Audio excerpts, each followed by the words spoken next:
तो ये रस्तोगी जी के यहाँ हमने सैकड़ों बार इनकी दुकान में गए और बड़ी फौज होती थी हम लोगों के साथ। बड़ी फौज होती थी, 20-30 लोग होते थे।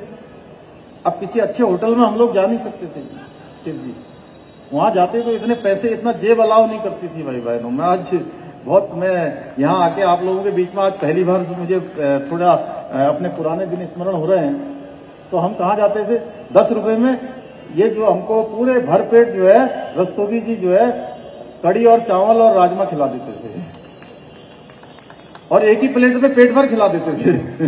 हालांकि उस वक्तव्य में उनको जन समस्याओं पर बात करनी थी, रुद्रपुर की उन समस्याओं पर बात करनी थी जो पिछले बार आगमन पर आपने वायदा किया था, घोषणाएं की थी, वो आज तक अमल में नहीं लाई गई। लेकिन उन किसी भी घोषणाओं का, उन किसी भी कार्य योजनाओं का कोई भी मूल्यांकन नहीं हुआ, कोई उन पर चर्चा नहीं हुई, मुख्यमंत्री की ओर से कोई बात नहीं आई। बात क्या आई कि फला व्यक्ति राजमा चावल बहुत अच्छा खिलाते हैं, फला व्यक्ति जो है हमको खाना उपलब्ध नहीं होता था, मोटरसाइकिल से हम जाते थे।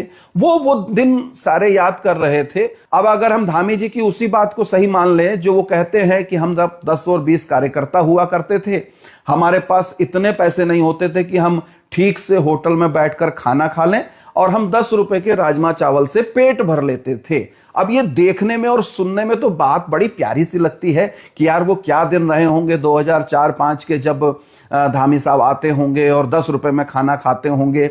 आज वही 10 रुपए के का खाना खाने वाले धामी साहब करोड़ों में कैसे पहुंच गए?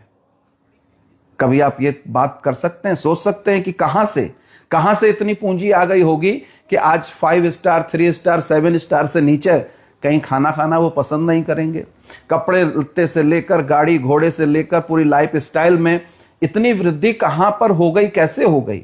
चलिए 2012 से हमने मान लिया कि आप विधायक हो गए थे, विधायक होने के बाद आपकी तनख्वाह होती है, फिर पेंशन होती है, लेकिन क्या वो इतनी पर्याप्त होती है कि आपके पास 2005 में 6 में 10 रुपए की प्लेट चावल, राजमा चावल खाने के लिए पैसे नहीं होते थे 10-20 कार्यकर्ताओं के लिए, यानी कि 200-250-300 रुपए नहीं होते थे। और आज 20 साल से भी कम वक्त में ऐसा कौन सा चमत्कार हुआ, ऐसी कौन सी चीज हुई कि आप करोड़ों में बारे न्यारे हो गए आपके? ये अपने आप में सवाल है। तो हमको उम्मीद थी कि शायद नजूल पर जो उन्होंने घोषणा पिछली दफा की थी उसका कुछ रिव्यू करेंगे, उस पर कुछ बात करेंगे, उस पर कुछ लेटेस्ट अपडेट देंगे, लेकिन उस पर कोई चर्चा नहीं हुई। हमको यह उम्मीद थी कि जो बंद पड़ी रजिस्ट्रियां हैं, करीब करीब 1 साल से पूरा जसपुर से लेकर खटीमा तक के तमाम सारी तहसीलों में रजिस्ट्रियां बंद हैं, जिसके कारण जो आम उपभोक्ता हैं, आम एक छोटा सा मकान बनाने के लिए भी व्यक्ति परेशान हो रहा है, उसके लिए उसको सुविधा शुल्क देना पड़ रहा है। और यह हकीकत है, क्योंकि यह बात मैं नहीं कह रहा हूं, खुद भारतीय जनता पार्टी के विधायक कह रहे हैं इस बात को।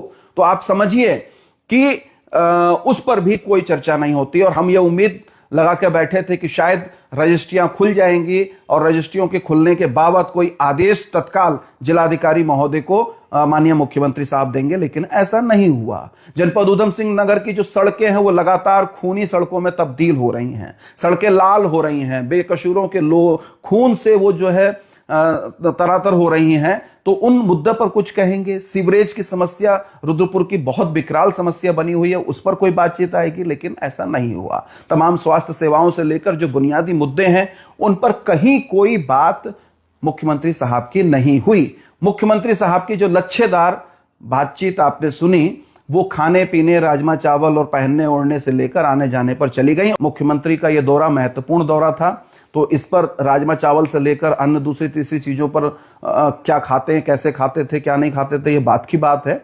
लेकिन जो ठोस मुद्दों पे बात, कम से कम नजूल का मुद्दा तो अब सॉल्व हो ही जाना चाहिए। और अगर सॉल्व नहीं होता है तो 2027 के चुनाव में ये मुद्दा विकराल रूप से बस्तियों के भीतर से निकल कर आएगा। लेकिन भारतीय जनता पार्टी जो मैनेज करने में माहिर है, शायद मैनेज कर ले, क्योंकि कांग्रेस सुस्त है। सुस्त क्या है, बिल्कुल टूटी फूटी है ही नहीं, मरणासन स्थिति है। कांग्रेस के लोगों को तो सांप सूख गया है, आइसोलेशन में है पूरी तरीके से। पूरे उत्तराखंड की कांग्रेस बिल्कुल मतलब जिसको कहा जाए कि विपक्ष है ही नहीं।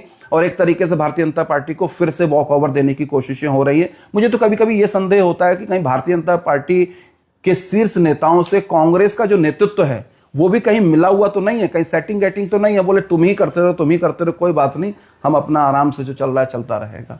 ये भी हो सकता, कोई बहुत बड़ी बात नहीं है। बहरहाल जो एक विपक्ष की भूमिका कांग्रेस की होनी चाहिए वो कतई नहीं है।